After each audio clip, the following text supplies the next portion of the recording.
So what we're gonna do is rip the Band-Aid off, talk about this, which is what scares everybody, and then kind of move on and focus on things that are optimistic and fun and in keeping with this beautiful space and beautiful day.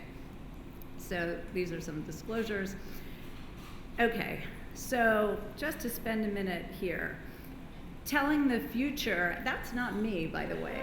So I thought about it, and I actually thought about putting my own picture there because that would be more fun, that am I actually better than she is? And then I decided that that was risky, and I don't know where Anne is posting this, and that was gonna, and then I found that, and she kind of looks like she's from Shrek, I think, with that ear and what. But my point, I think, should be clear that fortune telling is a difficult thing because on the one hand, there needs to be transparency of discussion if there are life-threatening problems that could happen. But how does one do that without setting everybody up with the sword of Damocles hanging over your head? And one doesn't want to be thinking every minute of every day fearfully of what's happening, but at the same time, it's really not part of the transparent relationship that was just discussed so nicely by Laura to not talk about the fact that something life-threatening might be happening. And I have to say, I'm going to discuss in some detail some of our prognostic scoring systems, but the patients who are mine in the room will know that I say pretty frequently, you're not a loaf of bread. We don't stamp you with an expiration date when you come into the office. And I am pretty well known for not telling people how long they're going to live because I don't think doctors should actually do that. That is the only thing that is heard in a visit if a number is given. Your survival is 3 months, 3 years, 5 months. That is the only thing that gets remembered from the visit and will be repeated over and over and over again. So one of the things that you can maybe help us do is what is the right balance of discussing scary things about disease getting worse without making you feel when you walk out of the office that you have just heard something which either has months or a number of years next to it that is too scary to think about. So what does everybody want to know about any disease? Forget MPN, you're diagnosed with anything. What do you want to know? So is it going to get worse? Most diseases, unless you fix them, get worse, right? If you have something, if you got a skin infection and you take an antibiotic, you're supposed to be done. It's supposed to get better and be done. But diseases that aren't getting fixed typically get worse. So then the next question is, well, how much worse? Like a little bit, like life-threatening, everything in between? What kind of a doctor visit is that you might have everything from itching to death? That is an absurd doctor's visit, right? How do you deal with that? And actually, what's an even more ridiculous doctor's visit that I have about 5 times a day is we can do anywhere from nothing to a stem cell transplant. How is that even reasonable to have that discussion? How does that doctor, that's a clueless doctor, or me, I guess, because I do have that conversation. We could do nothing. We could do a stem cell transplant. That is insane. So what is going to actually happen when the disease is going to get worse? How am I going to feel? How am I going to function? How am I going to live? I am using those words deliberately because that's FDA terminology actually related to drug approvals. How do you feel? How do you function? Does it affect survival? Not all drugs need to make you live longer, but they got to do something. They've got to make you feel better. They've got to make you function better. And this terminology is actually important to think about when you're talking clinical trials, that is this a drug that is likely to make me live longer, or is it going to make me live better? Yeah, we'd like both, but which one is this particular trial going for? Okay. Now here's the fortune-telling one. Well, when is this going to get worse? And when you have a disease where you live a long time, which is the case for MPN, so everybody should start breathing again, long things are hard to predict. You can't predict the weather forecast with any accuracy for next week. If you're looking at the weather forecast for next week, I don't know what you're doing, right? That's going to be wrong. So similarly, am I going to be okay in 15 years? I hope so.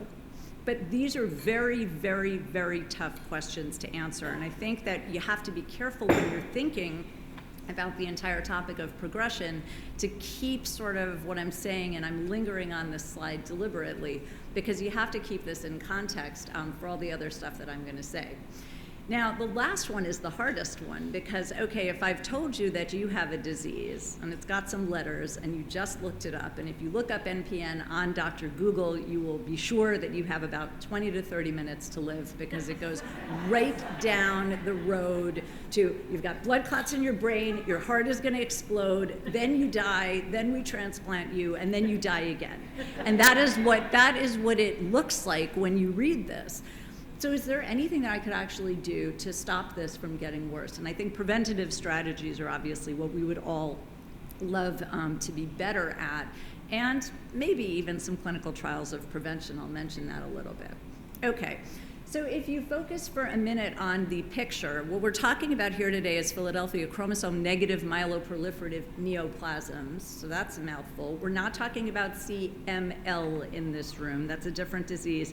That's down the hall. It's not, but we're not talking about CML.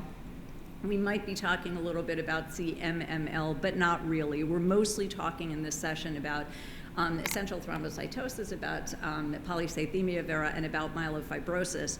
But then things get murky, because there is potentially the possibility of ET or PV to go directly to a blast phase. It's uncommon. That is a very low percentage.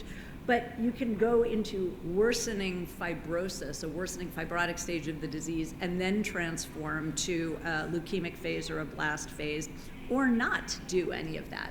You could actually just stay fibrotic. Or you could start out with primary myelofibrosis, which some of the patients in the room may have. So that's kind of important to think about that, because if you have ET and PV, you don't necessarily progress to overt myelofibrosis, and you don't necessarily progress to blast phase.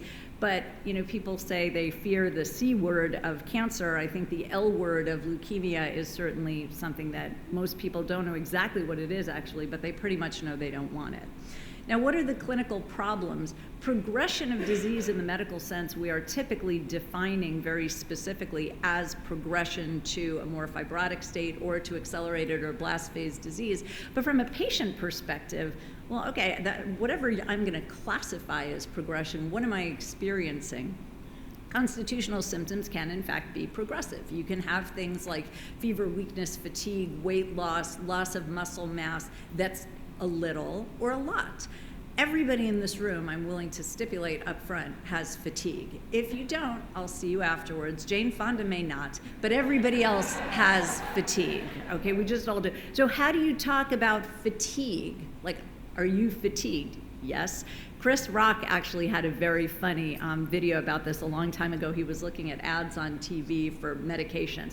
Are you hot? Are you cold? Are you young? Are you old? Are you tired? Yes. Right, so, oh my God, I'm having constitutional symptoms. This is a room full of women and a couple of guys. Seriously, everybody has had a night sweat. I mean, come on. So night sweat. So what is a night sweat? A night sweat for this means you're waking up in the middle of the night and wringing out your sheets. Not that you're quarreling with your husband because it's too hot. These are hard to do, but true progression can actually be a really worrisome constellation of these types of signs and symptoms where you have true weakness. You're not engaging in your activities. You're not participating the way you used to. You are having weakness to the point that you're not functioning the way that you used to. Increased spleen size. I have a lot of patients in my practice who have watermelon-sized spleens. Doesn't bother them at all. Literally doesn't bother them. There are other patients who have actually very little in the way of a detectable spleen that bothers them a lot. How does that work? You can't tell somebody that they're not being bothered by something. Right? I mean, it could be 1 centimeter, 2 centimeters. If it's bothering you, it's bothering you. And also measuring a spleen, by the way, is like measuring a Ziploc bag full of water.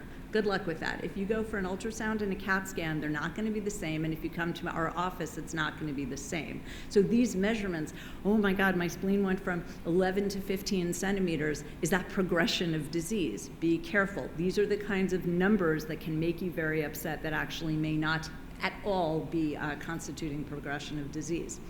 What's your white count doing? Is it 2,000? Is it 78,000? Yes, maybe. It's all over the place. Low platelets, high platelets. You have 89,000 platelets, you have 1.2 million platelets. Both could be indicative of progression in different scenarios. So here too, what is the number? What's the right number to look at a CBC? There's some interpretation here. We went to school for a couple of years to figure this out. It's not that easy, actually.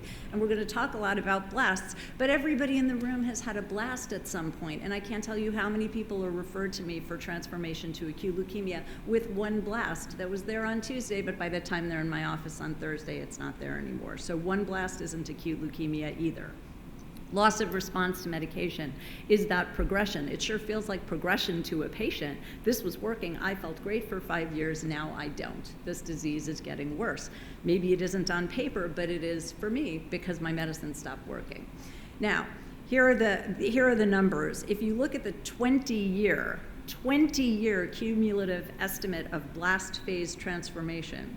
So I dabble in leukemia part-time. I don't get to talk about 20 years a lot of the time for patients who are coming in with leukemia. So everybody needs to, note that we are talking 20-year timelines, 3.8% for ET, 6.2 for PV, 14.2 for myelofibrosis. You can quibble with these numbers a little bit depending on which paper you use, but keep a couple of things in mind. Primary myelofibrosis typically has a higher rate in whatever series that you read of transformation A. B, these rates depend on the therapy. And I'm going to say this 50 times in the talk. Prognostic scoring indicators, what happens, survival statistics are based on the therapy. In the world of acute leukemia, where nothing was going on for the first, 15 years of my career, there were categories of leukemia that were incredibly dire on every single chart and every single slide, but then when the therapy got better, they got moved to the good category. So it's not set in stone that any particular mutation that I'm going to discuss or any particular feature is a biologic destiny. It just means that with the therapies that we have or had, this is what the outcomes are. Now, here are some NCCN guidelines. If you really want to make yourself crazy, start reading NCCN guidelines and start figuring out which arrow your doctor is following. And I recommend you have 1 to 3 glasses of wine as you're trying to go through this.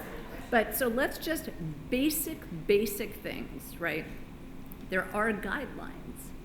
That's useful. You can sanity check, actually. Is what I'm getting kind of regular stuff, or is there something that I'm getting that's a little off the beaten track? For myelofibrosis, there are risk stratifications that are long and that have lots of letters that sound like ice creams, dips and MIPS and stuff like that. We're going to talk about those. They're a bit complicated, but there are online calculators that I will show you. You will put yourself in, you will get very upset, and then you will call me. Don't do that. Don't do that, because these are very, very tough to use correctly, and they are not meant to be used on a day-to-day basis of am I dying or am I not.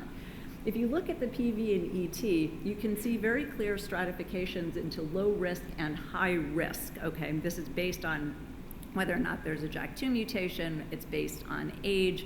The risk features here, though, which are largely misinterpreted by patients, are not risk for blastic transformation, right? These are risk for having clinical consequences of the disease, thrombotic complications, bleeding complications. It's not that, okay, you have high risk of transformation, so you take an aspirin. That's not going to work. The aspirin is going to help you with the potential for thrombotic complications, but the terminology here, I think, is just, I'm highlighting it because it can be confusing for patients. They see high risk for what? What's going to happen to me? Everybody reads high risk and they think transformation to AML, which is not the case. Now things are getting worse, right? The letters are getting smaller. So I didn't enlarge this slide specifically because I don't really want you to deal with this, but here's the thing, especially for myelofibrosis. If you look in myelofibrosis, there is the consideration of stem cell transplantation as a potentially curative therapy for patients with myelofibrosis. That comes up more typically for primary myelofibrosis, sometimes for patients with PV or ET who have secondary myelofibrosis. But you want to try to understand what is my risk of dying, not in 20 years, but what's my risk of dying kind of soon, like in 6 months or in 1 year? Why am I taking an upfront risk of dying with a stem cell transplant in 1 month? Okay, so that's the conversation. Most people don't die of a transplant in a month, but you could. Why am I taking an upfront risk? Usually that discussion is based on, for typically younger patients, with the definition of younger being defined mostly by the physicians treating you. So younger patients are those, we have a guest in the room, Dr. Silver is here, so younger patients are anyone under 90. And for younger patients who are 88 or 89 that we're considering stem cell transplant on, we want to make sure that we are really thinking about what's worth it for an upfront risk. I'm walking into the hospital, I would like to walk out, being very straight about this. And what is my actual chance of getting cured? Because patients, I promise you, when you talk about stem cell transplant, all of you are thinking, all I have to do is walk on these hot coals and then I'm going to be cured. It is very sobering to start talking about statistics related to curative therapy that are numbers like maybe 40%, maybe 50%. Most patients have a lot of trouble grappling with the understanding that I would be undergoing a stem cell transplant with a 50-50 chance of being alive and without this disease at 2 years, 3 years, or 5 years, or a 60%. It generally comes as a shock for that number not to be 100%. Patients assume that transplant is cure. So this is the calculus of discussion when you're talking about potentially curative strategies. And what the DIPS and other classifications are trying to do is use things like your white blood cell count, your age, some level of symptoms. Then in the more kind of advanced ones, you have MySeq, which is a calculator that's used for secondary myelofibrosis. You have MIPS with mutations. You have high-risk mutations, things like ASXL1, EZH2, IDH1, 2. You've got a collection of alphabet soup that lets us know, are we worried more? Are we having this discussion, or are we worried less? Now, the alphabet soup here, most people, in what I'm saying, the thing that resonates is blasts. So most people who are in this room, you're a very self-selected group of people who are pretty motivated to learn about MPN. Most of you know that you're looking for blasts on that CBC. Blast counts are reflected here. I just want to pause to say that, first of all, half the time by the next morning, the lab has reread the CBC and the blasts have magically disappeared because the person who read it may have overcalled it. It might have been a monocyte. This happened so far in yesterday's clinic for me 3 times that blasts have been reread.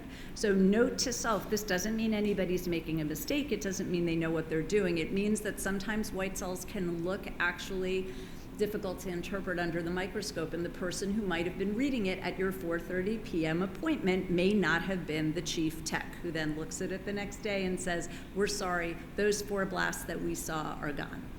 So first of all, don't panic. Secondly, it is not the case that 1% or 2% or even 7% blast is indicative of a sudden transformation to leukemia. If you have an infection, for example, you may pop some extra blasts.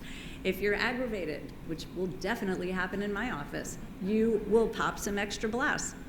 Be careful not to be too jumpy about it. That said, we do look for increasing blasts, increasing percentages over time as something to worry about. We are concerned if those numbers are going up, and we're trying to think about it, that does this change whatever the therapy that the patient is on. And I'll talk a little bit about some of this is not a therapy talk, but I will touch on a couple of things as that blast count rises. You're looking at your age, you're looking at symptoms, you are trying, if you want to plug yourself into one of these online calculators. Dr. Ritchie and I do that sometimes with patients in the office. We will literally sit and go through that. We can plug it in, but be careful doing that because it's very hard not to walk out of the office feeling like The fortune teller has just told you how long you're going to live. The point of these is not that. It's not to try to tell you how long you're going to live. It's to try to tell you whether in the short-term period of time, under 5 years, under 3 years, under 1 year, or even in 6 months, is there something life-threatening likely to happen, and is there a therapy that I can offer you that actually makes that better? And the second part of that question is just as hard as the first. Okay, risk factors for transformation specifically are enumerated frequently. I don't know if this pointer actually works. It doesn't, so I'm going to not do that. Okay, so basically, yeah, due to aging, I see neither of these, but all right, I know it's on the slide. Basically, what we are looking at, again, primarily is the fibrotic patients, so patients with classical ET and PV who are tootling along or not usually at imminent risk. There are some drugs that actually Dr. Silver can tell you a lot about, which were pretty nasty to the marrow back in the day, and those were drugs that actually were associated with an increased risk of transformation. Things like busulfan, chlorambucil, they have been used much, much less frequently recently, but there are still some people who have had long-term exposure, and we think about that. Hydroxyurea is often maligned in that category. The hydroxyurea is not on this list and not something that, many discussions aside, that is typically what we view as high risk for transformation. It's not in the category of these other chemotherapies. Now, laboratory parameters, we already talked about blasts. Blasts going up, but blasts are also a percentage, right? So if you have a white blood cell count that's 20,000, 30,000, 40,000, 50,000, and the blast count is going up, the total number of circulating blasts then becomes important, and that is something that can be associated with transformation. The risk stratification systems do include lately molecular genetic data. This is very confusing. So cytogenetics refer to chromosome information. Your reports, when they come back, are actually complicated. You could have a bone marrow pathology report, you could have a cytogenetic report, and you can also have a molecular genetic report. The molecular genetic reports, it's an arms race. Doctors are cooler if they check more genes. Great, you have 500 genes that I just checked. I don't know what to do with about 478 of them. So, and I don't want to go through all of them with you at all. So it is very complicated to get back these lists because I have a mutation, that can't be good. Actually, some mutations are not necessarily bad news. There are more favorable ones, there are less favorable ones.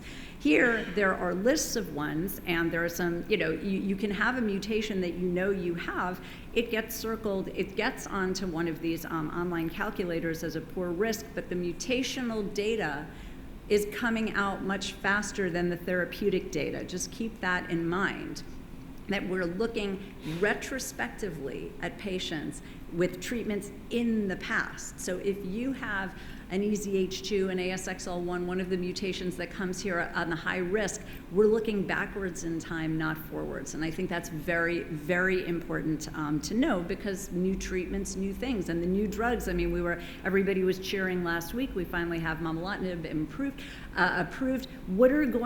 What's going forward? What are their mutational profiles? What are their characteristics? There's going to be probably a paper a minute coming out about what we are learning going forward, not just looking backwards to the clinical trial.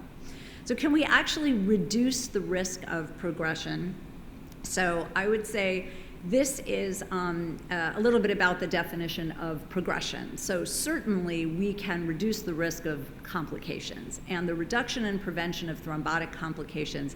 It's always crazy to me that people will do anything. They will take 4,000 vitamins. They will look at green seaweed and weird smoothies but they forget their aspirin. Really?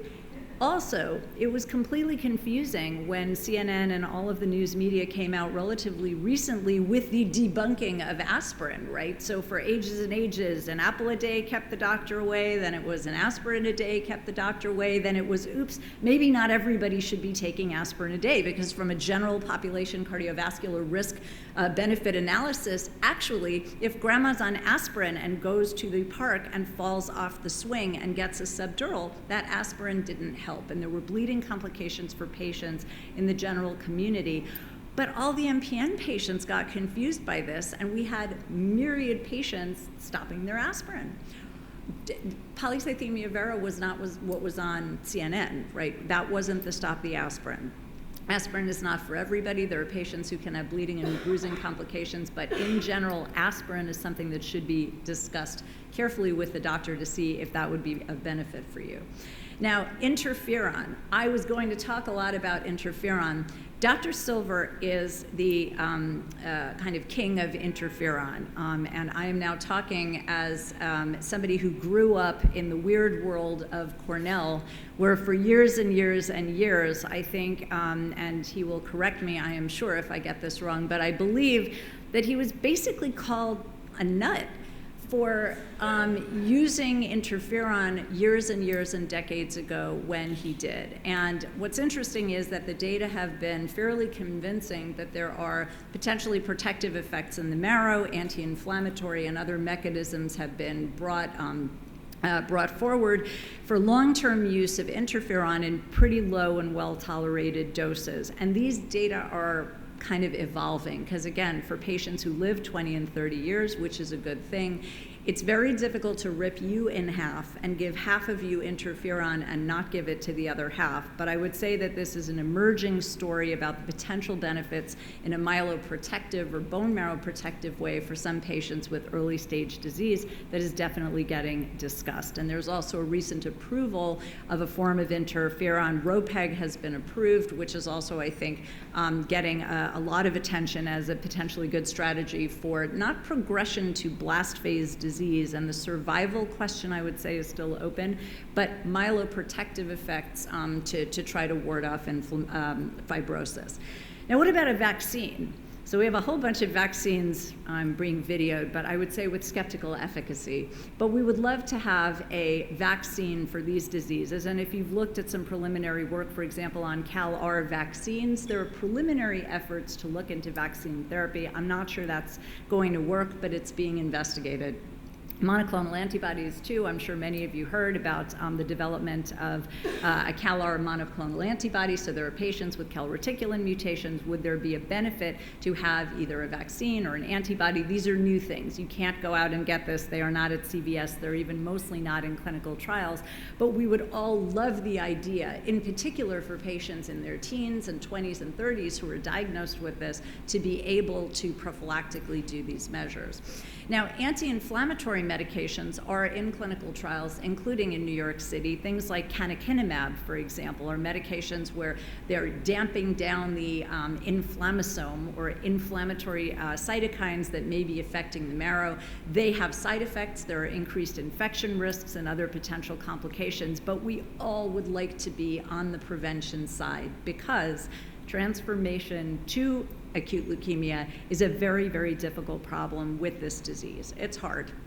I would say one other thing to think of is that for patients with high-risk disease, as defined by what I was talking about, with IDH mutations, I would say that the data are increasing. These are subsets of rare populations, so super rare populations, but we are tinkering with the application of FDA-approved IDH inhibitors, both IDH1 and IDH2 inhibitors, which are relatively well-tolerated oral medications, to try to think about whether for this very narrow subset of patients, could we actually apply those drugs earlier than waiting for a leukemic transformation. And I would say that type of thinking is what we would all like to be doing preventatively. What can we do to prevent something? I will close by saying that preventing something that's going to happen in 30 years, though, is something to think about. And are you really wanting to take how many years of what medication with what side effect to prevent something that may or may not happen in a really long time? That's the conversation, and I think most of us, you do have to protect the right now too, because all kinds of things can happen in 30 years. And you don't want to risk quality of life or potential complications for something that would be for such a long-term administration. I'm trying to be, Anne is very strict, so I want to make sure that I wrap up correctly in getting back to the original questions that I asked, but that I was hoping you might going to ask. Is this disease going to get worse? Probably is the answer, because you guys will have it for a long time. People live a long time with it. Diseases that are around for a really long time don't generally stay stable forever, especially if you have it for 40 plus years. And I have quite a few patients in my practice who have had it for that kind of period of time. That is a good thing, to have a disease for that long and still be doing well. How much worse? I don't know. So there are patients who truly have long histories and are not bothered, and there are other patients who are very symptomatic very early. So that's where the individual discussion comes into play, to try to figure out for you, how is the disease hitting you? Do not put yourself into a statistic category. The statistics may be wrong for you. They will probably be wrong for you. What will happen when it gets worse, I think we talked about. I think imagining lots of side effects and things to be scared of is also hazardous, because often patients will say that what they've been worried about for 20 years never happened, but something different happened. So worrying in advance about things probably just raises your inflammatory cytokines, which then messes up your marrow, so you're working against yourself, so don't stress. Now, the other thing is, when will it get worse? I don't know. Don't live in fear of that, because then again, I'm not actually kidding on the inflammatory cytokines. You're talking about taking all kinds of anti-inflammatories, and then you're on Ativan all the time because you're stressed out, because you're worried. This doesn't make sense. Okay, and is there anything I can do to stop it from getting worse? Take the things that we know help you that are not toxic. Look into clinical trials of prevention if you fit into the category of somebody who would maybe benefit from that.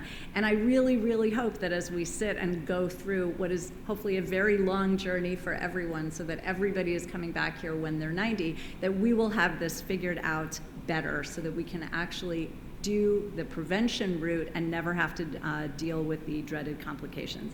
I appreciate the invitation. This is the team at Cornell. That is actually what it looks like, and thank you very much.